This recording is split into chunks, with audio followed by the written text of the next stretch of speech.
some problems that I was having with my 2015 Nissan Sentra. I would accelerate and it wouldn't go past 10 to 15 miles an hour.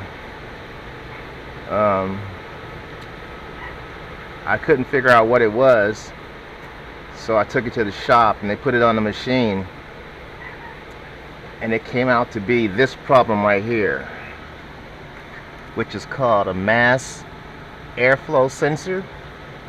So I just took this off, this little part right here, this little cover, unscrewed these two Phillips screws and popped this sensor out and put a new sensor in, and I haven't had any problems since.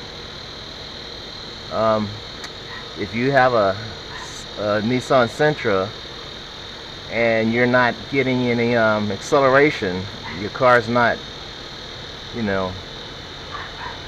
accelerating at all, or it's getting very little, it's probably that, your mass airflow system.